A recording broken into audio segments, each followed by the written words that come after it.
Une semaine dans le monde, l'actualité de la semaine écoulée vue par nos éditorialistes. Bonjour à tous et bonjour à Laure Simoès, directrice éditoriale de Cartooning for Peace. Bonjour aussi à Aziad Limam, directeur du mensuel Afrique Magazine, à Christian Macarian, directeur délégué de la rédaction de l'Express, et Guillaume Debré, grand reporter à TF1. Vous êtes auteur de Washington, comment l'argent a ruiné la démocratie américaine. C'est paru l'année dernière aux éditions Fayard. Et la grande info donc, de cette fin de semaine, c'est depuis hier l'annonce que les États-Unis quittent l'accord de Paris sur le climat. La première, c'est qu'une ligne rouge très claire existait de notre côté, l'utilisation d'armes chimiques par qui que ce soit. Et donc, toute utilisation d'armes chimiques fera l'objet... Voilà, on va peut-être pouvoir entendre Donald Trump avant Emmanuel Macron, puisqu'on passera évidemment après la réaction du président français, donc Donald Trump d'abord. Pour remplir mon devoir de protéger l'Amérique et ses citoyens, les États-Unis vont se retirer de l'accord de Paris sur le climat. Donc nous sortons, mais nous commencerons à renégocier. Et nous verrons si nous pouvons avoir un accord équitable. Si nous pouvons, tant mieux. Si nous ne pouvons pas, tant pis. Voilà, alors pour qu'on comprenne bien, ça c'était donc l'acte 1. Et puis l'acte 2, vu d'ici et peut-être même de l'étranger, puisqu'il s'est exprimé en anglais, c'est Emmanuel Macron qui a pris la parole. Il a été l'un des premiers pour réagir, ici même depuis Paris, donc où a été signé cet accord sous présidence française de la COP21 il y a 1 an et demi, en anglais dans le texte, destiné donc à la fois au reste du monde et en particulier aux Américains. Écoutez. France will not give up the fight. I reaffirm clearly that the Paris Agreement remains irreversible and will be implemented, not just by France, but by all the other nations. Because wherever we live, whoever we are, we all share the same responsibility. Make our planet great again. Et dans la partie de son message en français, Emmanuel Macron dénonce une faute pour l'avenir de notre planète, car, dit-il, il n'y a pas de planète B, par allusion évidemment à ce qu'on voit parfois comme des plans B. Le ministre de la Transition écologique, Nicolas Hulot, lui dénonce une décision américaine d'une violence inouïe, une injure à l'avenir. Guillaume Debré, il a commis l'irréparable, Donald Trump, cette fois-ci, parce que ça va bien au-delà des récriminations qu'on a l'habitude d'entendre depuis 4 mois maintenant. Il a commis l'irréparable pour la communauté internationale et tous ceux qui croient qu'il faut lutter contre le réchauffement climatique, mais pour sa base électorale et pour ceux auxquels était destiné son message politique, c'est pas l'irréparable, c'est effectivement une décision qui solidifie son positionnement d'homme politique un peu différent, au parler vrai, qui fait un bras d'honneur à la communauté internationale. Et ça, pour une certaine partie de l'électorat républicain, c'est évidemment extrêmement important. Ça veut dire qu'il se positionne aujourd'hui pour solidifier sa base électorale et non plus pour s'adresser et élargir sa base politique. Ça veut dire qu'aux États-Unis, aujourd'hui, il y a des gens, et pas des moindres, pour saluer la décision de Donald Trump. Bien sûr, il y a des gens qui saluent sa décision, une partie, mais surtout il faut regarder dans ce contexte électoral parce qu'il est déjà en campagne, pas forcément pour l'élection présidentielle de 2020, mais pour les élections de moyen terme de mi-mandat de 2018. Vous savez, il a gagné la Pennsylvanie, il a gagné le Wisconsin, il a gagné le Michigan, il a gagné l'Ohio. Tout ça, ce sont des États industriels, ce sont des États dans le croissant de l'Appalache qui utilisent l'énergie fossile, l'industrie minière, et il veut s'adresser d'abord à eux. S'il veut avoir une chance de remporter et de continuer sa mandature, il faut qu'il solidifie sa base électorale. Alors, ce qu'on décrit aujourd'hui comme un président qui s'est isolé ou qui a isolé terriblement son pays sur la scène internationale, c'est aussi le pendant d'une décision qui était indispensable pour lui pour conserver sa base électorale, Christian Macarian. Sa base électorale et pour compléter ce que vient de dire très justement Guillaume Debré, également sa majorité parlementaire, puisqu'il y a au Sénat en particulier un noyau très dur émanant des milieux industriels, qui est totalement opposé à l'accord de Paris et qui fait peser sur Donald Trump une pression, évidemment. Mais ce faisant, il a fait un choix, qui est celui, comme Guillaume vient de le dire, de l'interne par rapport à l'externe. C'est-à-dire qu'il a fait un choix très lourd au niveau stratégique significatif. Ça en est fini de l'Amérique, en tout cas avec lui, parce que l'histoire, il faut rester toujours prudent, peut se retourner. Ça en est fini de l'Amérique messianique. Ça n'est fini de l'Amérique lumière du monde, ça n'est fini, de l'Amérique, qui attirait à elle toutes les énergies. L'Amérique est une nation comme les autres qui, sous Donald Trump, négocie de façon commerciale et pas de façon stratégique ni diplomatique, qui se voit comme une entreprise, et une entreprise certes gigantesque et encore indétrônable au plan militaire, au plan de la connaissance informatique, etc., mais tout de même une nation comme les autres, amère, concurrencée et qui se sent concurrencée. Il suffit de voir comment Trump agresse l'Allemagne, parce que l'Allemagne est le plus principal exportateur, à part la Chine, dans le monde, et qu'elle exporte énormément aux États-Unis. Donc Trump banalise l'Amérique. Et je crois que cette lecture, au-delà des accords de Paris, c'est quand même une leçon tout à fait dramatique, une réduction de l'Amérique à sa part la plus intéressée, la plus commerciale. Une Amérique à front renversé vis-à-vis de ses alliés. On entendait déjà ça sous George W. Bush. Il s'est davantage isolé encore, d'après vous, avec cette décision. Non, mais Trump, il est dans le cadre, dans l'école des conservateurs fermés au monde. C'était déjà arrivé aux États-Unis. Il y a eu déjà ce balancier, fermeture totale. On veut pas adhérer à la Société-Nation à une époque. On veut pas adhérer. Il y a des gens qui étaient contre l'adhésion aux Nations Unies. Enfin, il y a toutes sortes de moments où l'Amérique retourne vers cette tentation fermée. Sauf que, encore une fois, le monde a changé. Et moi, je suis d'accord avec vous deux. Il y a clairement quelque chose de politique, mi-mandat, parti républicain, etc. Mais quand on voit la division des Américains sur cette question, vous parliez des grandes industries. Il y a beaucoup de grandes industries qui sont pour l'accord de Paris. J'ai vu que même le patron de Goldman Sachs, qui est quand même l'incarnation du capitalisme le plus... Même ExxonMobil, même Chevron, des pétroliers. Les grands pétroliers savent qu'à 5 ans, 10 ans, 15 ans, leur business model va évoluer, qu'ils ont besoin de cet accord. Donc ça, je pense qu'au fond de lui, il y a quand même quelque chose de très nostalgique, de très personnel, d'un monde ancien qui fonctionne comme ça, avec les oil drillers, les types qui forent, etc. Il pense qu'il protège sa base, mais en fait, excusez-moi, il est en train de les flinguer, parce que tous ces jobs, ils sont condamnés à 5 ans, 10 ans. Donc au lieu d'aider l'Amérique à faire sa transition énergétique, on voit le nombre de jobs qui sont créés aujourd'hui dans le solaire, dans les énergies renouvelables. C'est plus important que le job qui sont créés dans les industries minières. Donc il y a quelque chose de très... Il a pris cette décision tout seul. C'est très stupéfiant. C'est quand même la première puissance mondiale. Je sais qu'on n'a pas besoin du Sénat et du Parlement. C'est vrai, mais c'est pas stupéfiant. Oui, elle est pas stupéfiante. Il avait juré. Laissez-moi finir.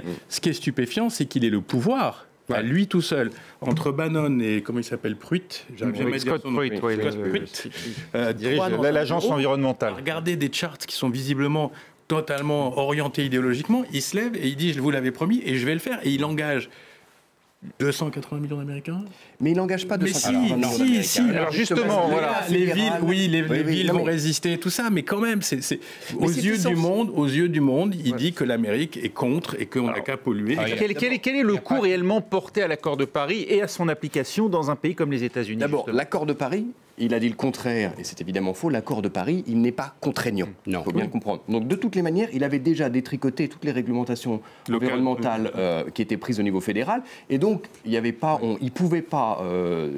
il ne pouvait pas atteindre les objectifs que les États-Unis s'étaient eux-mêmes assignés. Fixés par le président précédent, qui était de réduire de 26% les émissions de gaz carbonique en 2025. Mais bon, donc de toutes les manières, il l'avait déjà fait. Évidemment, on est dans le symbole, et je pense que lui, c'est un obsessionnel de son image, et il veut incarner cette nouvelle donne politique, cette espèce de nouveau, j'allais dire... un peu truculent, un peu je promets ce que je dis. L'Amérique qui s'est dit non politiquement correct et à la pression de l'extérieur. Et puis l'Amérique qui sait faire un bras d'honneur au reste du monde. Et ça, politiquement, évidemment, ça marche. Mais je pense qu'il n'incarne pas toute l'Amérique. C'est vraiment essentiel à comprendre. Mais de surcroît, je suis tout à fait d'accord, mais il y a une bonne nouvelle quand même dans cette série de mauvaises nouvelles, c'est que cet accord, il faut 4 ans pour le rendre opérationnel. Je veux dire, la décision de renoncer, ça conduit à la fin du mandat de Donald Trump. Le mandat de Donald Trump, moi, je veux bien aujourd'hui fantasmer et dire qu'il va être réélu, mais enfin, je pense qu'il faut rester calme. Donc, le prochain président, dans 3 ans... Mais c'est de la technicité, ils sont sortis là. Ils sont sortis, mais même s'il faut 3 ans pour sortir... Mais on peut parfaitement réintégrer et les accords de Paris, dans la mesure où il n'y aura pas de vote de ratification, mais il n'y a pas de vote qui empêche la ratification. L'impact symbolique est très fort de dire au reste du monde... Je ne crois pas au changement climatique. Je trouve que c'est un accord qui me met en désavantage et je refuse de l'appliquer, ça parle à plusieurs centaines de millions de gens. Il y a des gens en Inde, en Chine qui pensent, même si leur gouvernement a signé, qui pensent qu'on devrait peut-être aussi continuer à polluer, etc. Moi, ça me rappelle le discours de l'investiture, cette vision cataclysmique du monde avec une Amérique petite, concurrencé. Il dit à ses propres citoyens, nous sommes si faibles, on est concurrencés par tous ces gens. Alors, il y a aussi un argument. C'est quand même... Je trouve que moi, je suis pas un Américain, j'ai fait mes études là-bas il y a un certain temps avec ça, mais ce pays, il est quand même basé sur un rêve qui est celui du dynamisme, de la conquête. Ça, c'est terminé, on est d'accord. Oui, mais c'est terminé pour lui, mais c'est pas terminé pour, comme vous disiez, Guillaume, c'est pas terminé pour une grande partie de l'opinion. Il y a des gens qui sont absolument dévastés aux États-Unis par ce genre d'approche. Donc je pense que et puis c'est une séquence, parce que là on sort de cette séquence où il a appris un peu le soleil, visiblement, dans le jardin. Mais là, il y a excusez-moi de faire le lien, il y a le témoignage de l'ancien patron du FBI qui arrive. Donc on va retomber dans les tout affaires. De suite. C'est une position d'un président affaibli. Oui.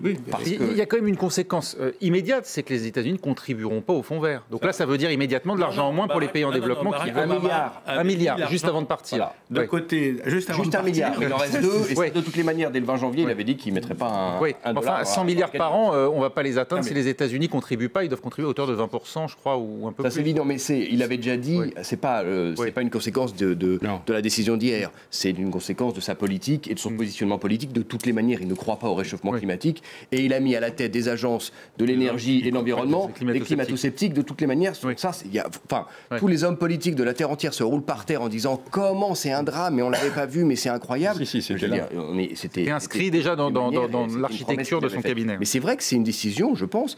Un président élu généralement et au pouvoir essaye d'élargir sa base politique, essaye de gouvernement au centre. Et là, c'est quand même une décision d'un président faible. Cette décision s'inscrit, comme vous venez de le dire l'un et l'autre, dans une continuité. Donc elle n'est pas en elle-même surprenante.